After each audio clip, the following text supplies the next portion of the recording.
ஒரு அற்புதமான திட்டத்தை வகுத்தாங்க.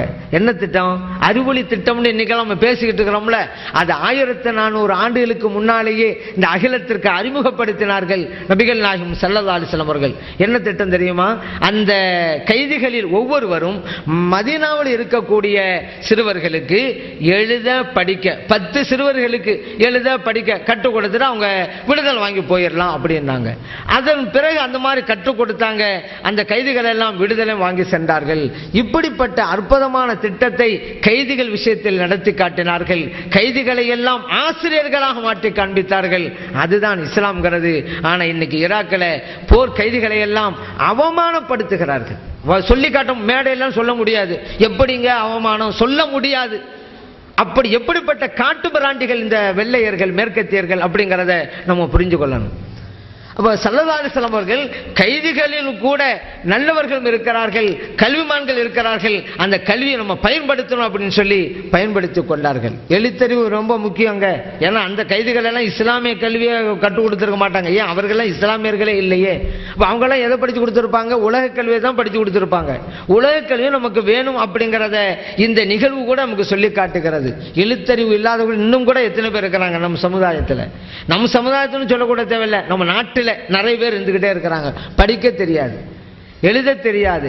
மணி ஆர்டர் வரும், அது கை நாட்டு போட்டு தான் பணத்தை வாங்குவாங்க, கையெழுத்து போட தெரியாது. இப்படியெல்லாம் இருக்கிறாங்க. ஒரு ஆள் கண்டாக்டர்கிட்ட போனாரு.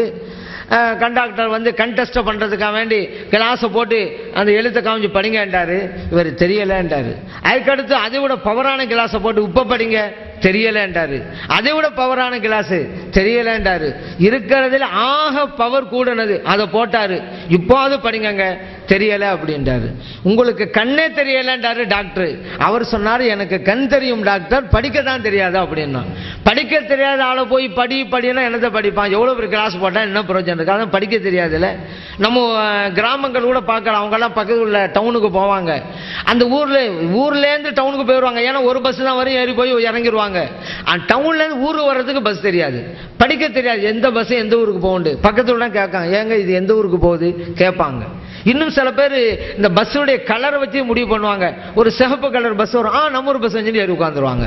ஒரு பச்சை கலர் பஸ் வரும், நம்ம ஒரு பஸ், கலரை வச்சு முடிவு பண்ணுவாங்க. ஏன்னா படிக்க தெரியாதது அப்படிங்கிறதுனால. அந்த பஸ் ஸ்டாண்டுகளில் கூட நீங்க பார்த்துருப்பீங்க, கழிவறைகள் இருக்கும்.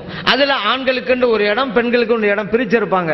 ஆண்கள் போற இடத்துல ஆண்கண்டு எழுதிருக்கும், பெண்கள் போற இடத்துக்கு பெண்கண்டு எழுதிருக்கும்.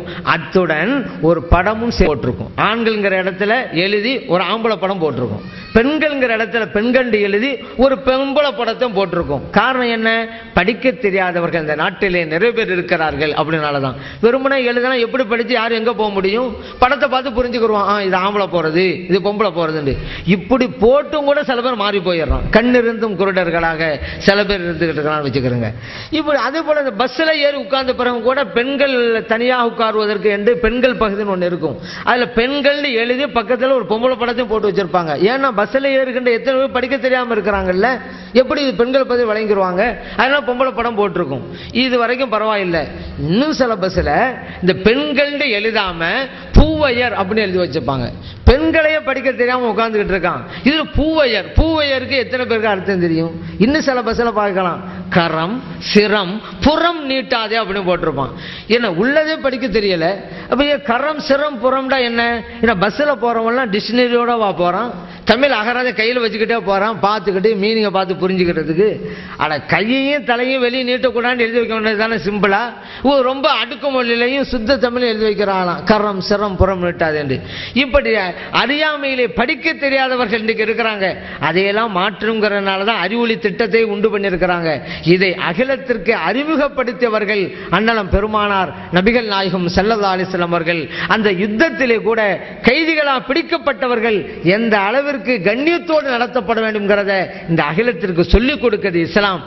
அந்த இஸ்லாத்தை பயங்கரவாத மார்க்கம் என்று தேவையில்லாமல் களங்கப்படுத்த சில பேர் நினைக்கிறார்கள் என்பதையும் இந்த நேரத்திலே நாம் நினைவுபடுத்தி பார்க்க வேண்டும். அதே போல வாளெடுத்து ஆயுதம் ஏந்தி போர் செய்வது, இதுக்கென்று ஒரு தனி சிறப்பு இருக்குது நம்முடைய மார்க்கத்தில். நபிகள் நாயகம் ஸல்லல்லாஹு அலைஹி வஸல்லம் அவங்களே சொல்றாங்களே, நான் யுத்தத்தில் கத்தல் செய்யப்பட வேண்டும், ஷஹீதாக்கப்பட வேண்டும், மறுபடியும் எனக்கு உயிர் கொடுக்கப்பட வேண்டும், மறுபடியும் ஷஹீதாக்கப்பட வேண்டும், மறுபடியும் உயிர் கொடுக்கப்பட வேண்டும், மறுபடியும் ஷஹீதாக்கப்பட வேண்டும் என்று நபிகள் நாயகம் ஸல்லல்லாஹு அலைஹி வஸல்லம் சொல்றாங்க. ஏன்னா அந்த ஷஹாதத்தில் கிடைக்கிற நன்மையே அபரிமிதமானது. அதே போல அந்த ஷஹாதத்திலே நமக்கு கிடைக்கிற இன்பம் இருக்கிறது, பேரின்பம் அலாதியானது.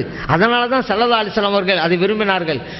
இறந்து போனவர்கள் கூட ஷஹாதத்தில் உயிர் கொடுத்தாங்க. அவங்க கூட இந்த உலகத்திற்கு வருவதற்கு ஆசைப்படுவார்கள். வேற யாரும் ஆசைப்பட மாட்டாங்க. சொர்க்கத்துக்கு போனால் வேற என்ன ஆசை? சொர்க்கத்துக்கு போயிட்டா இந்த உலகத்துக்கு யாரும் வர நினைக்க மாட்டாங்களாம். எந்த அளவுக்குன்னு சொன்னா, நீங்க உலகத்துக்கு வந்துருங்க, உலகத்தில் உள்ள எல்லாமே உங்களுக்கு தான், வந்துருங்க என்றாலும் வரமாட்டாங்களாம். ஏன்? சொர்க்கத்தில் இருக்காங்க, அது விட்டு எப்படி வருவாங்க? அப்படி இருக்கக்கூடிய சொர்க்கத்து வாசிகளில் இந்த உலகத்திற்கு வரலாம் என்கின்ற ஆசை ஒருவருக்கு இருக்கும் என்றால் இந்த உலகத்தில் ஷஹீதாய் உயிரை கொடுத்தாரு அவருக்கு மட்டும் இருக்கும். ஏன்னா அப்படிப்பட்ட ஒரு பேர்மிடத்தை அடைஞ்சிட்டு போயிருக்கிறாரு. உலகத்துக்கு போன அதே பேரும் இன்னொரு தடவை கிடைக்கும், நான் போறேன்னு நிற்பாரு. அவருக்கு மட்டும்தான் அந்த ஆசை இருக்கும் என்பதையும் நபிகள் நாயகம் ஸல்லல்லாஹு அலைஹி வஸல்லம் சொன்னாங்க. இப்படிப்பட்ட போர்க்களத்தில் ஈடுபடக்கூடியவரை நரகம் தீண்டாது அப்படின்னாங்க.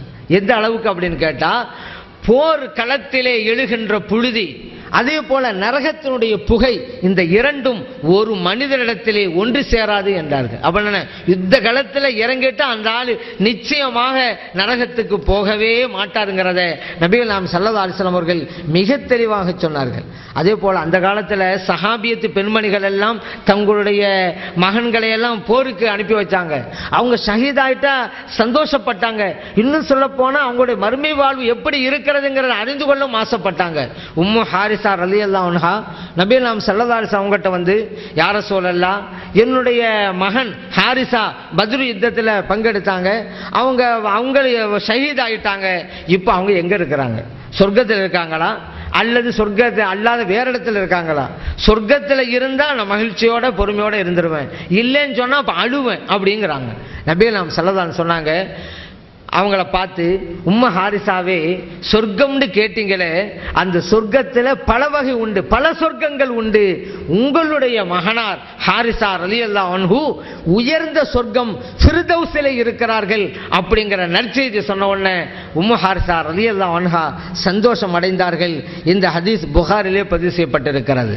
நபிகள் நாயகம் ஸல்லல்லாஹு அலைஹி வஸல்லம் அவர்கள் மறுமையிலே ஒருவருடைய நிலை என்ன என்பதை இந்த உலகத்தில் இருந்து கொண்டு அறிவிக்கிறார்கள். அதுதான் தூதர். நம்மள யாருனாலும் அப்படி சொல்ல முடியாதுங்க.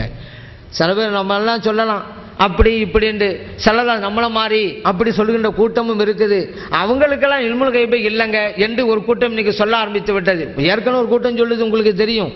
அதை அவங்கெல்லாம் பக்கா வஹாபிகள் கூட்டம். இன்னைக்கு முக்கா வஹாபிகளும் கிளம்பி இருக்கிறார்கள். அவங்க என்னன்னு சொன்னாக்கா, இந்த மதுஹபை மட்டும் பின்பற்றது. இதெல்லாம் நம்மள நிறைய பேர் ஏமாந்து போயிடுறாங்க.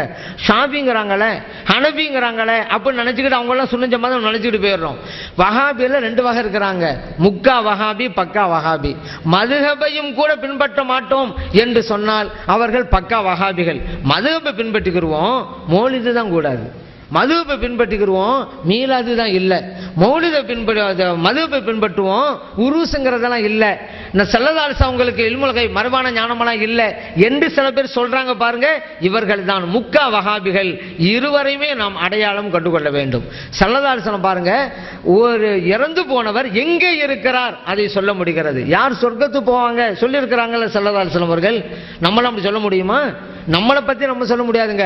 நான் சொர்க்கம் போவேனா நரகம் போவேனா அப்படின்னு நம்மளாம் உறுதியாக சொல்ல முடியாது. எல்லாம் நம்பிக்கையில் இருக்கிறோம், அல்லாஹ் தஆலா மன்னிச்சு சொர்க்கத்துக்கு கொண்டு போவான் அப்படிங்கிற நம்பிக்கையில் இருக்கிறோமே தவிர, யாராவது ஒரு ஆள் நம்மள நாளைக்கு மறுமையில் நான் வெற்றி பெற்றுவாங்க, நான் சொர்க்கத்துக்கு தாங்க போவேன் அப்படின்னு உறுதியாக சொல்ல முடியாது. ஆனால் நபிகள் நாயகம் ஸல்லல்லாஹு அலைஹி வஸல்லம் அவர்கள் அடுத்தவரை அடையாளம் காட்டுவார்கள். அவர் சொர்க்கவாதி என்பார்கள், இன்னொருவரை அடையாளம் காட்டி இவர்கள் நரவாதி என்பார்கள். அப்படியெல்லாம் சொல்லி இருக்கிறார்கள். எல்லாம் ஹதீஸில் பதிவு செய்யப்பட்டிருக்கு.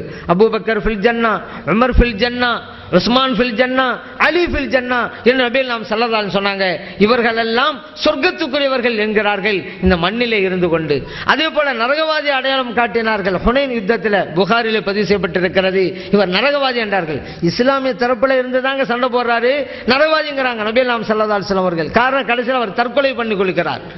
ஸல்லல்லாஹு அலைஹி வஸல்லம் அவர்கள் முற்கூட்டி அறிவிக்கிறார்கள். இந்த உலகத்தில் யார் எப்படி மரணிப்பார்கள் அதையும் சொன்னார்கள் ஸல்லல்லாஹு அலைஹி வஸல்லம் அவர்கள். உஹது மலை ஸல்லல்லாஹு அலைஹி வஸல்லம் இருக்கிறாங்க, அபூபக்கர் சித்திக் ரலியல்லாஹு அன்ஹு இருக்கிறாங்க, உமர் ரலியல்லாஹு அன்ஹு இருக்கிறாங்க.